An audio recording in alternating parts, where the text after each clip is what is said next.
It is time to go live.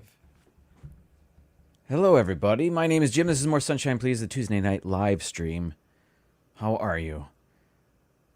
Tonight, top 15 list. It was in the thumbnail. Top 15 food cities or something like that. I'm going to show something we got in the mail. Also, what? Oh, also, it's National S'mores Day.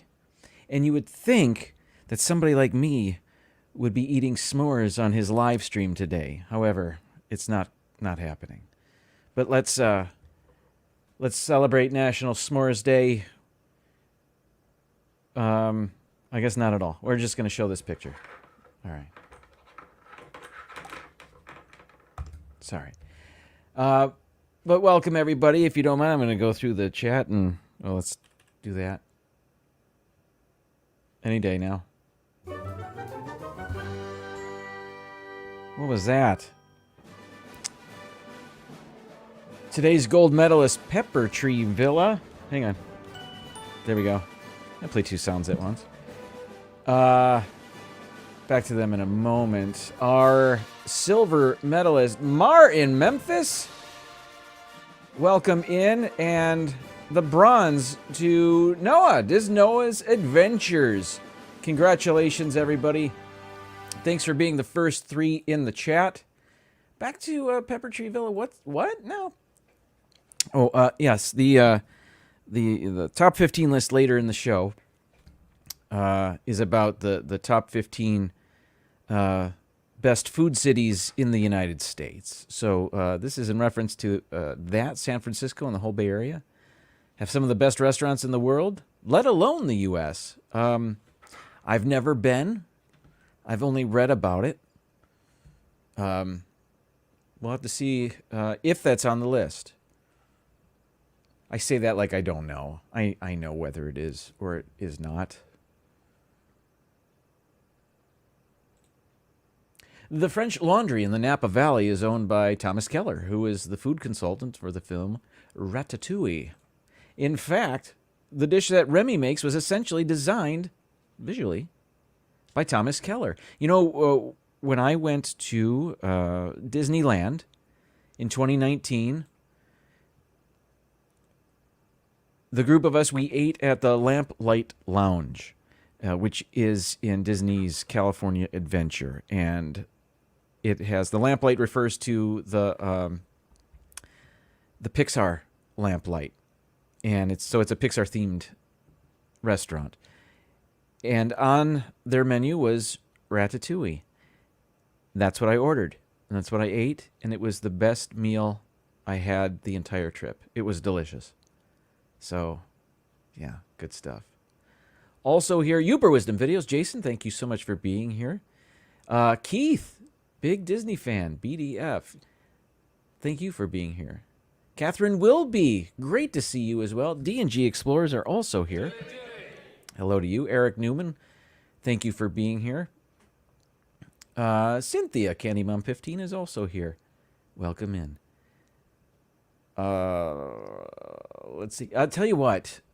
Today was the first day back for students. If you don't know, I am a teacher here in Hillsborough County, Florida. Tampa, if you're not familiar. Michelle the Quilter, hello. Today was the first day back for students. Teachers reported back last week. Today was the first day back for students. Consequently, I'm exhausted. But I will not let that damper my mood for this show, except for the fact that I may cut it very short. But, well, we'll see. I don't know. Molly Rook, welcome in. Thank you for being here. So anyway, here in Florida, I guess I'm just reporting the news.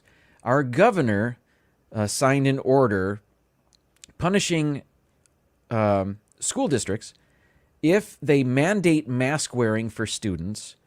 He is going to pull state funding for that district. So states can make the choice, well, we want to keep our students safe, so we're going to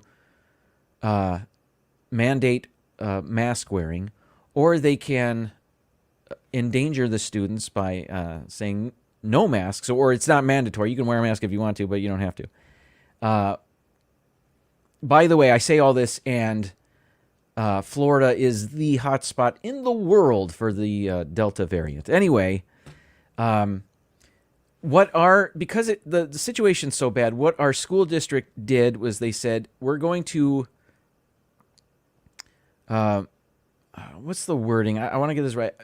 I don't know if require is the right word. Require students to wear masks, but they can opt out. Parents can opt their students out if they don't want to wear a mask. That way, they're kind of saying, yeah, the district is saying this is important. Everybody should wear a mask.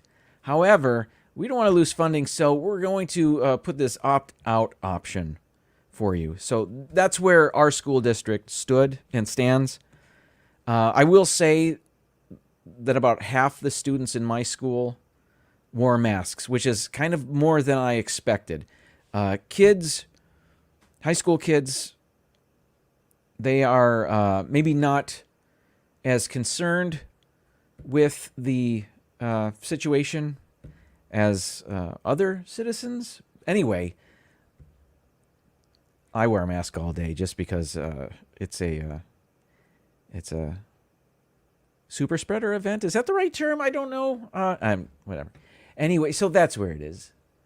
Oh, hello to Lisa Zapiek from Maryland. Welcome in. Thank you so much for being here. Dad Builds. Chris, good to see you as well.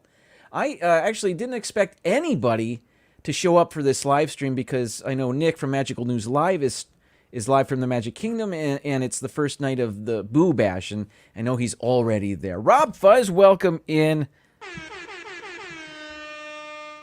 Great to see you. I just assumed everybody would be watching the festivities on Nick's channel, but thank you. If you found me and you're here, I'm going to give you a half-hearted show. No, I'm going to put everything I have into it. That's not true either. Francisco, great to see you as well. Thanks for being here, everybody. I do have a special guest today. This guy, part of the Marvel Cinematic Universe. You know him best from Thor Ragnarok. He is, I forget your name, Warrior Hulk? Is that what they call you? Anyway, thanks for being here, Warrior Hulk. Or is it Gladiator Hulk? Spartan Hulk? I don't know. Does anybody... Noah, do you know? What's this guy's name? It's the Hulk.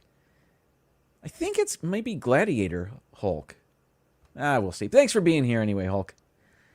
All right, now I'm going to show you what we... Somebody text me? What's going on? Oh, let's see. Yeah. Oh.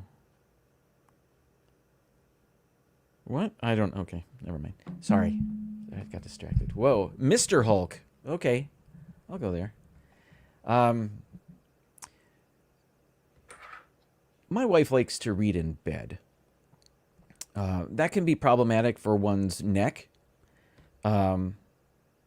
So she saw something online. I had never seen this before. It arrived at our house on our doorstep. I'm gonna show you, and then I'm going to take them out of the box and demonstrate.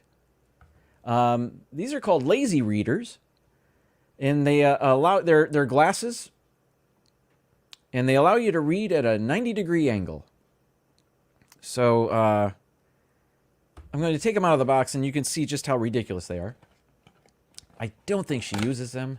We've had them for a little bit, but she got this pair for me. Okay, so maybe I'll put it on the close-up camera so you can see. Here we go. Oh, okay. It's there. What's going on with my computer? All right. Okay. Take a look at these. Okay, so these are the glasses. They're upside down. You can see they work like a teleprompter, if you're familiar with those in television. There are mirrors. Are these mirrors, or is it just glass there at a 45-degree angle? So that, let me do this. You can see there, well, you can see the reflection of the viewfinder in my camera. There they are. These are weird, and they're weird looking. We laughed so much when we tried them on the first time. So, so you put them on like this. And mind you, I cannot see straight ahead now. I cannot see the camera I'm pretending to look into. But what I can see is the keyboard on my lap. Here, now I can see it. So I'm looking like that way, and I wish I could show you. Anyway, so now I have to, I've never worn these laying down. Or actually, no, that's not true. When we first got them, I tried that. So now if I, hang on. Now I can see the camera. It's there, right? Yes, of course. So now if I'm reading, yeah, I can see my hands right now. If I had my phone here, like this, and I was laying in bed, actually it would be more like this, wouldn't it? Yeah, like this. Yeah, I can see this, and I guess it would save my neck. It looks like my microphone is right here. Okay. Okay, that's so. I guess it is a mirror. Let me see. Hang on. There's a mirror on the top. Is that right? Wait a minute. How are these working? Yeah, that's a mirror. The mirror is on top. Here. And then that's glass reflecting it? I don't... What? Oh, thanks, Rob Fuzz. I can see the chat, but I'm looking at the ceiling. Maybe I'll do the whole show like this. All right. Anyway, thanks for being here, everybody. No, I could feel it in my neck. That's a horrible idea. But yeah, they're called Lazy Readers. Don't know where she saw those. Oh, excuse me. Hang on. Excuse me. Here. Stay busy with some water sipping music.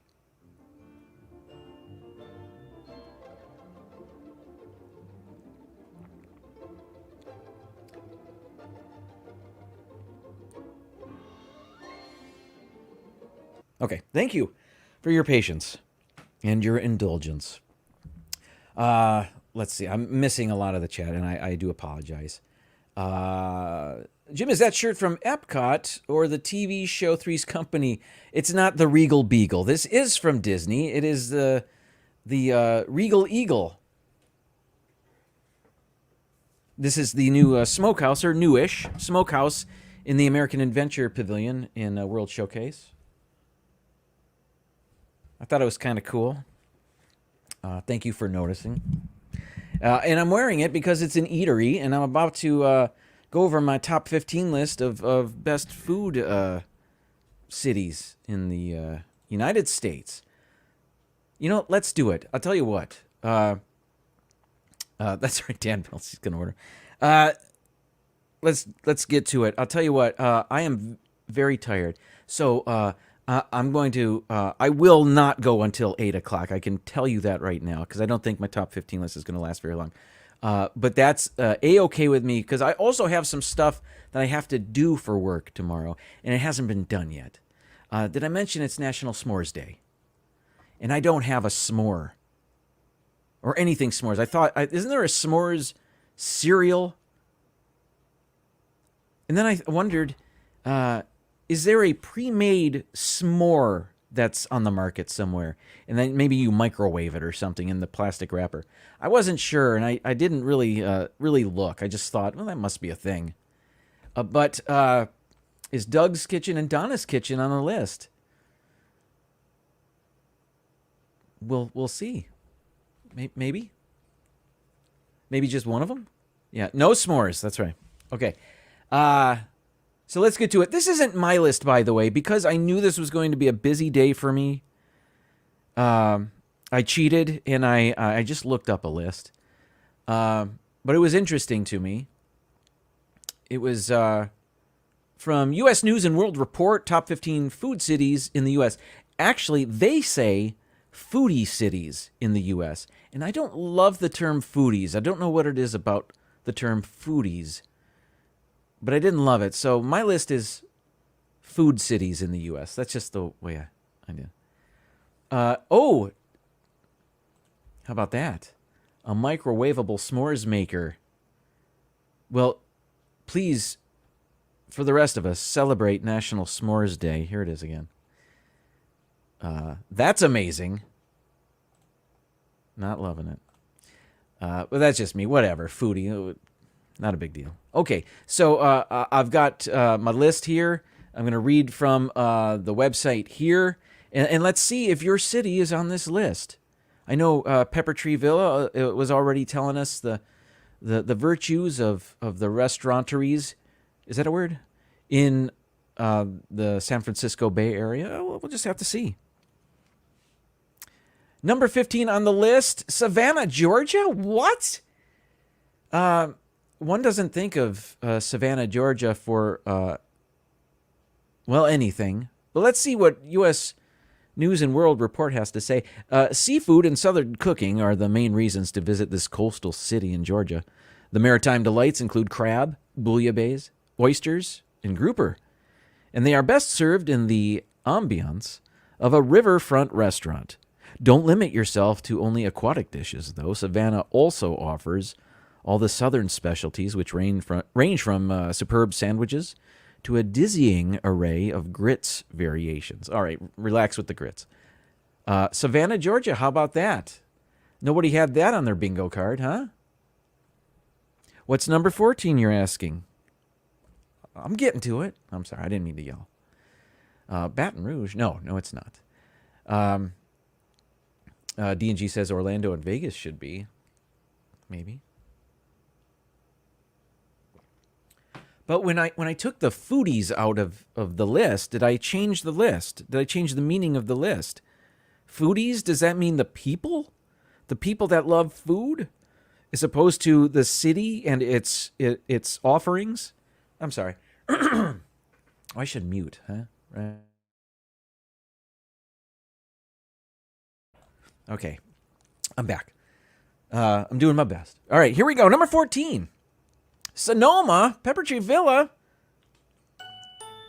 Sonoma isn't a large city, but this historic spot in Central California has a handful of culinary landmarks that shouldn't be overlooked. Don't let the outward appearance of the cozy diners scattered across the city fool you. Many of these small restaurants hide top-notch American and Italian dishes to feast on. Plus, budget foodies can rejoice in the numerous memorable delis and cafes in the area. Oh, okay. Oh, I got a message from school. It's all good. It was just a, hey, way to go, everybody, on the first day. Sonoma is amazing. Never been. Today's Snoopy's birthday? What? Happy birthday, Snoopy. Should have been my guest today, but I had no idea. St. Louis, home of the ribs. We'll see. Chicago is all the way at the bottom. Not too crazy with the toppings and the hot dogs. Is that... Noah, you don't like the toppings? You don't like a Chicago dog? Let's see where that lands on the list. If it's on the list at all, it is. Number 13 on the list is Austin, Texas. Like the rest of the city, the food scene in Austin is best described as a bit weird. Barbecue and Tex-Mex are go-to culinary categories, but don't be afraid to try some chili or fried steak. Actually, don't be afraid to try anything within reason. Some of the best bites can only be ordered from the small army of food trucks roaming the city. So Austin made the list because it's got food trucks. Every place has food trucks. Okay. U.S. News and World Report. I didn't read any of these ahead of time, and I don't know what to think now. I don't know now. Number 12. Should I scoot over? Can you see the whole screen? San Diego. How does Anchorman Ron Burgundy? How does he say it? I believe it's pronounced San Diego, and it means, well, never mind what it means. All right, but what does it say here? All of the meals in this West Coast destination are nearly as colorful as the city itself, making San Diego a great destination for anyone looking to snap a photo of their food before enjoying it. Visitors can stroll down the iconic Market Street. I believe that's a picture of Market Street. No? Never been. To treat their taste buds to one-of-a-kind iterations of everything from cheeseburgers to Acai bowls to burritos. Is that A-C-A-I? Is that pronounced acai? Or is it acai? I don't know. I see that often, and I don't know how to say it. Can somebody spell it phonetically in the chat for me? Fried snakes? What? What is going on? I turned my head away from the chat for a couple seconds, and there's fried snakes. What? Yeah, that's 2 cities in California so far. And not the last. Acai? Acai. Are you sure? I'm going to go with it. I'm not going to say it anymore, but I'm going to go with that. Thank you very much for putting that in the chat. Number 11 on the list. We're talking... Oh, let's have the banner. If you're just joining us and you have no idea what I'm doing, we are counting down the top 15 food cities in the U.S. See? All right. Thank you, everybody. Number 11 on the list, Nashville. Another place. I don't know if I've ever been to any of these places. I've never been to Texas in my life. So, Austin. Yeah, I don't. I've never been to Savannah. Oh, well, how about that? Places to visit list coming up. I gotta write that down. I'll write it down later. Nashville. While Southern cuisine is a dominant influence, travelers will find the culinary landscape in Music City has expanded in the last few years. Upscale dining establishments serve up international flavors, while mom-and-pop local joints continue to be mainstays, meaning Nashville offers plenty of delicious options. How about that? Another place I've never been. I don't think I have ever been there. Fried steaks? Oh, in Austin. Let's see. I got you now. Fried steak. That's right. It was me, Mar, not you. You're fine. It was me. Okay. I will enunciate better. Not like that. That was actually not better. Number 10 on the list of the top food cities in the U.S., according to U.S. News and World Report. Houston, another city in Texas. What does it say? Barbecue is a given in this in the largest city in the Lone Star State. Is that the largest city in Texas? I didn't know that. I would have thought Dallas was. Learn something new every live stream. But this up-and-coming culinary destination has a lot more going for it. The culturally diverse city is welcoming fried snakes. No, what? Is welcoming innovative chefs with open arms and has emerged as the intersection between Chinese, Vietnamese, Hispanic, and Southern cuisines. So they've got a melting pot of melting pots going on there. How about that? Number 10. All right. Kay Atwood, welcome in. Let's see. I'll go over them real quick. To recap, 15, Savannah, Georgia, then followed by Sonoma, Austin, San Diego, Nashville, and Houston. Number 9 on the list, Portland, Oregon. In a city where fresh and organic foods reign supreme, Portland's food consistently receives praise from industry experts and travelers alike. The city's geography breeds incredible ingredients, and chefs are using them to push the boundaries of experimental cuisine. Plus, you don't necessarily need deep pockets to dine here. Portland is home to more than 600 affordable food carts. Like in the mall? Or just in front of Home Depot? Is that what you're talking about? But 600, I'm sure there's some great stuff there. So Portland, like Austin, keeping it weird and not afraid to be weird with their cuisine. How about that? I've never been to Portland, but I would love to go someday. Someday, perhaps. Okay, so number 8. Let's see. What's Noah saying? Houston Airport, I believe those monorails are coming by the same like the People Mover. Portland is a weird place, but tasty food. Great food truck scene, too. Awesome. All right. I'll have the fried steak. A lot of hot dog carts. In front of Home Depot, right? Do you guys have that too? Okay. Seems like every Home Depot has a hot dog cart in front of it around here. Am I just saying this and you guys have no idea what I'm talking about? Okay. It's just this area? All right. Number 8. Seattle, Washington. The Emerald City undoubtedly impresses with its food markets. But there are numerous restaurants and independently owned food vendors that are worth your attention. Its geography and climate also allows farmers to grow an assortment of produce and protein for the city's masterful chefs to play with. I forgot to mention how they came up with this list. And I don't think I know. Oh, Candy Mom says Lowe's has them, the hot dog carts. Yeah, okay, good. It's universal. Let's see. I'm just reading here. Pleasing. They're asking for input. Like this is this list is alive and it's ever changing. You can vote below. I didn't see any place to vote.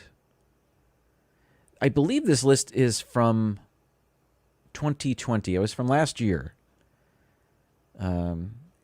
The best part of exploring a new destination, most of the time, it's the food. From distinctive cultural fare to hometown dishes you won't find anywhere else in the world. A large part of getting to know a city is indulging in its cuisine.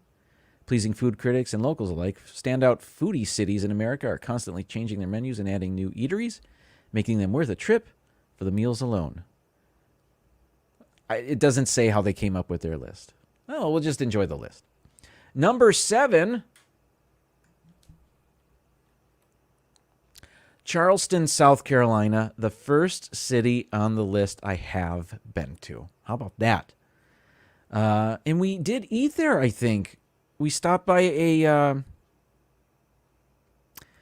was like a rib shack in the middle of nowhere, which was cool.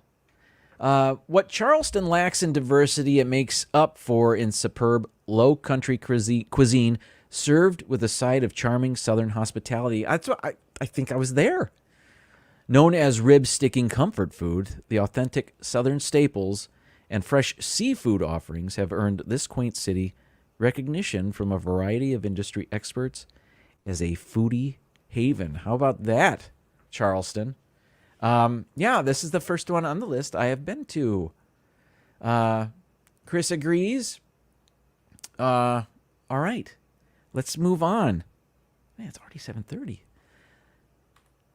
Number 6, Napa Valley. Here we are back in California. While this California region is best known for its sprawling wine country and excellent hotels, the cuisine also keeps people coming back. You'll find award-winning restaurants that offer excellent wine pairing menus made from local ingredients. Just make sure to bring your credit card, as Napa Valley is known for its pricey fine dining. Indeed. Hulk, Gladiator Hulk, Warrior Hulk. Warrior! No, okay. Number 5. So how many is that from California? That's 3, right? Is that 3 from California? All right. Number 5 on the list. What? Los Angeles? Who saw that coming? Los Angeles is able to do what few other cities can, create a globally representative, did I say that right? Yeah, representative food scene that's as unique as it is accessible. The city's melting pot of cultures has made its penchant for fusion cuisine famous.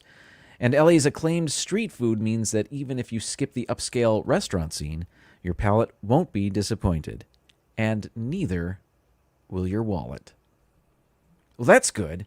As with most cities in California, I think it's very pricey. So to see that there are budget-friendly options in these cities is good news.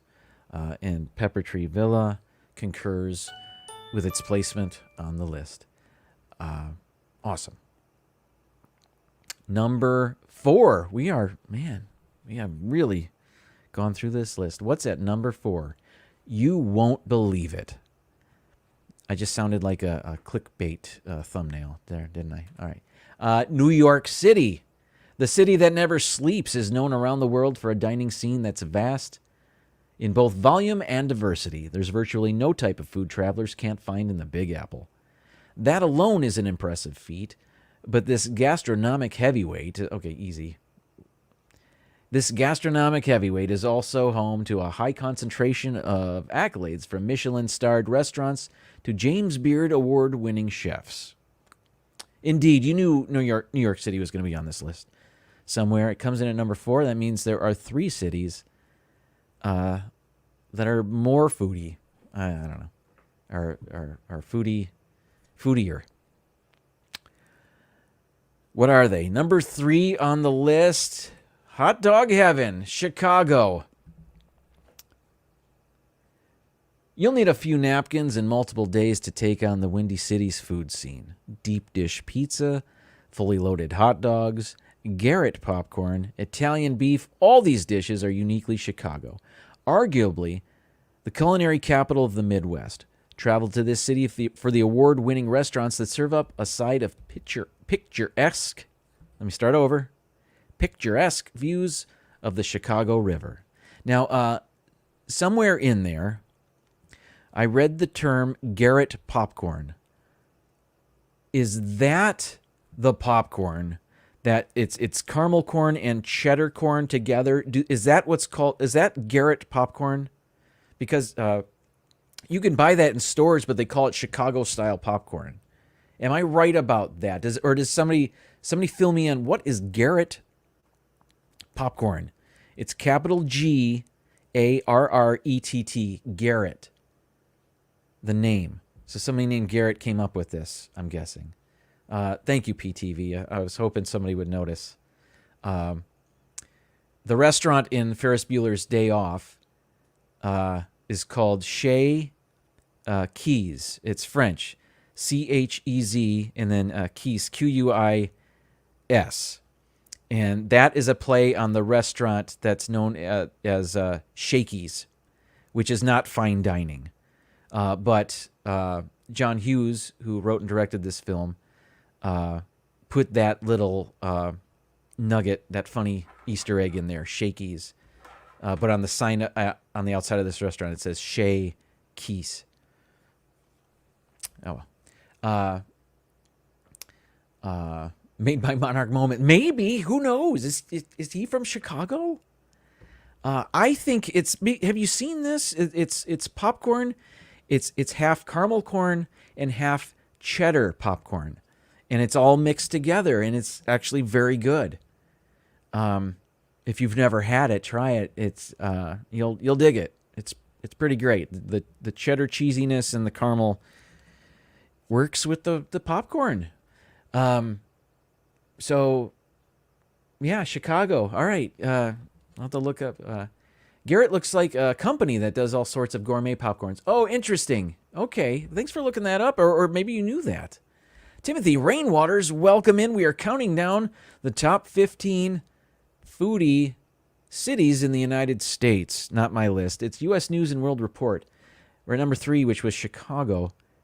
What's number 2? New Orleans. I thought that this might be number 1 on the list. And by the way, I've been to Chicago, and I've been to New Orleans. I was just there this summer, and it's amazing that New Orleans wasn't number 1 on this list, but there must be a good reason, right? I will say the picture that I used here is a restaurant called Muriel's, and we ate there, and it was our best meal in New Orleans. And there was they have a room, a dedicated room that's you have to pay I don't know, like $75 to eat in this room, and it's a room where you can eat with the owner. The owner died 130 years ago, so it's a ghost dining experience here at Muriel's. We did not do that. We didn't even know about it till after the fact. As a matter of fact, we took a horse actually, it was a mule-drawn carriage ride through New Orleans, and our tour guide mentioned that fact. He said, "Did you have dinner with the owner?" And I was like, "No, we didn't have dinner with the owner." And he explained to us that they have a room where you can pay extra to have. They set up if you're going there as a couple, they'll set up 3 table settings, place settings, and one's for the owner. So we're not really into that, but it's very New Orleans, isn't it? All right, Pepper Tree Villa. Let's get to number 1 on the list. You called it from the very first comment in the chat section. It is San Francisco, which makes, what is it, 4 or no? That's the 5th California city on this list. San Francisco is a city known for innovation, and that extends to its restaurant scene. With scores of Michelin-starred restaurants, a wealth of farmers markets, and plenty of unique hole-in-the-wall eateries, there's no shortage of creative options in the City by the Bay's neighborhoods.